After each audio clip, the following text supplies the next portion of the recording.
नमस्कार मित्रों, मैं आचार्य अरुण कुमार दीक्षित स्वागत करता हूं आप सभी का आपके अपने YouTube चैनल भव्य ज्योतिष में।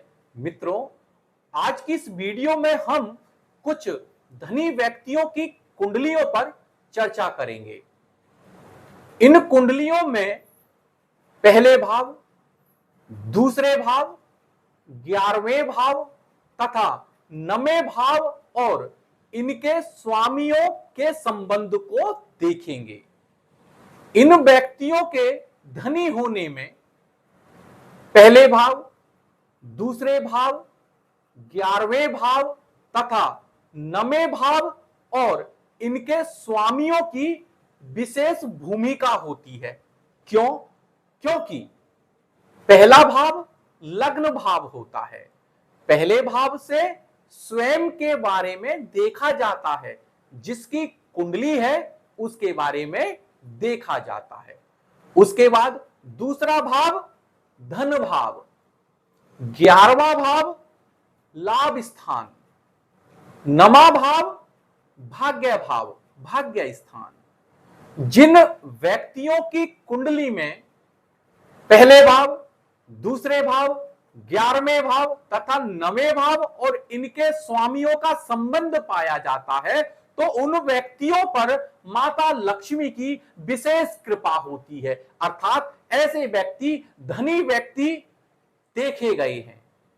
अब इन नियमों को हम अपनी उदाहरण कुंडलियों पर लगाने की कोशिश करेंगे। देखिएगा, यहां पर सबसे पहली कुंडली आप देखिएगा, कर्क लग्न की कुंडली है। पहले भाव के स्वामी बनते हैं चंद्र महाराज। आप चंद्र महाराज को देखिए कहां बैठे हैं। लग्न के स्वामी चंद्र महाराज, पहले भाव के स्वामी चंद्र महाराज बैठे हैं दूसरे भाव में। दूसरा भाव धन भाव होता है। उसके बाद दूसरे भाव के स्वामी बनते हैं सूर्य महाराज और सूर्य महाराज बैठे हैं लाभ स्थान 11वें भाव में और 11वें भाव के मालिक बनते हैं शुक्र महाराज और शुक्र महाराज बैठे हैं पहले भाव में। आप यहां पर देख रहे हैं पहले भाव का मालिक दूसरे भाव में, दूसरे भाव का मालिक 11वें भाव में, 11वें भाव का मालिक पहले भाव में। उसके बाद यहां पर भाग्य स्थान के स्वामी बनते हैं गुरु महाराज और गुरु महाराज उच्च के होकर लग्न में बैठे हैं। लग्न में शुक्र महाराज भी बैठे हैं। दो नैसर्गिक शुभ ग्रह, एक अच्छा धन योग। यहां पर व्यक्ति को धन लाभ तथा भाग्य का सपोर्ट मिला हुआ है। एक अच्छा धन योग यहां पर बना हुआ है। उसके बाद आप दूसरी कुंडली देखिए, उन्हीं नियमों को लगाइएगा। यह एक वृषभ लग्न की कुंडली है, क्योंकि लग्न में वृषभ राशि है तो वृषभ लग्न की कुंडली है और लग्न के स्वामी बनते हैं शुक्र महाराज। शुक्र महाराज को देखिए कहां बैठे हैं।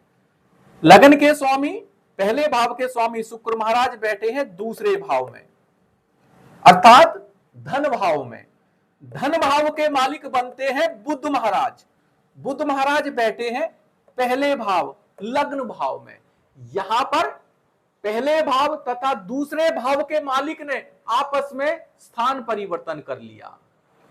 जिन व्यक्तियों की कुंडली में पहले भाव तथा दूसरे भाव में संबंध हो, स्थान परिवर्तन हो, ऐसे व्यक्ति अपने जीवन में धनी व्यक्ति बनते हैं। उसके बाद देखिएगा, यहां पर इस कुंडली में आप देखिएगा कि 9वें भाव के मालिक बनते हैं शनि महाराज। 10वें भाव के मालिक भी शनि महाराज हैं। 9वें भाव तथा 10वें भाव के स्वामी शनि महाराज बैठे हैं 11वें भाव में। शनि महाराज 11वें भाव में बैठकर अपनी तीसरी दृष्टि लग्न पर डालते हैं, लग्न से संबंध स्थापित करते हैं। उसके बाद देखिए लाभ स्थान 11वें भाव के मालिक बनते हैं गुरु महाराज। गुरु महाराज बैठे हैं 10वें स्थान में। यहां पर जो 10वें के मालिक हैं वह 11वें भाव में बैठे हैं और 11वें भाव के मालिक 10वें स्थान में बैठे हैं। अर्थात 10वें और एकादश दोनों में परिवर्तन हो गया। उसके बाद गुरु महाराज की पंचम दृष्टि देखिए, 1 2 3 4 5 दूसरे भाव पर है। एक सुंदर धन योग, भाग्य का भी सपोर्ट। आगे आप तीसरी कुंडली देखिएगा। तीसरी कुंडली में यह एक मिथुन लगन की कुंडली है। लगन के स्वामी बनेंगे बुध महाराज। बुध महाराज को देखिए कहां बैठे हैं। लगन के स्वामी, पहले भाव के स्वामी बुध महाराज बैठे हैं चौथे भाव में। किसके साथ बैठे हैं? लाभ स्थान 11वें भाव के मालिक मंगल के साथ बैठे हैं। दूसरे भाव के मालिक को भी देख लीजिए। दूसरे भाव के मालिक बनते हैं चंद्र महाराज। चंद्र महाराज बैठे हैं 10वें स्थान पर। आप देखेंगे यहां पर दूसरे भाव, पहले भाव तथा 11वें भाव के स्वामी आमने सामने बैठे हैं।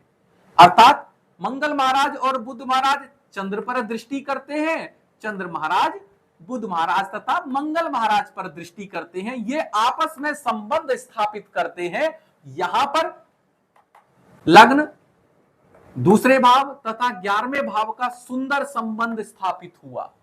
उसके बाद आप भाग्य स्थान को भी देख लीजिएगा। भाग्य स्थान के मालिक बनते हैं शनि महाराज, और शनि महाराज पंचम भाव में उच्च के होकर बैठे हैं।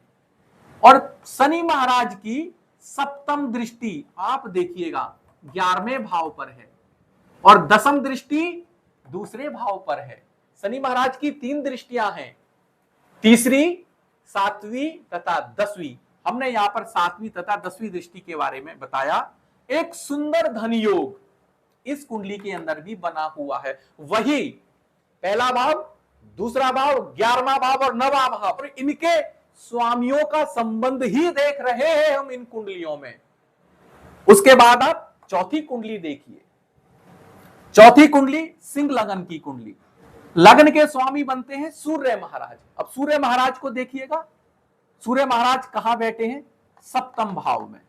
अब दूसरे भाव को देखिएगा, दूसरे भाव के स्वामी बनते हैं बुध महाराज। बुध महाराज कहां बैठे हैं? सूर्य महाराज के साथ ही बैठे हैं। अब 11वें भाव को भी देख लीजिएगा, 11वें भाव के स्वामी बनते हैं वो भी बुध महाराज ही बनते हैं।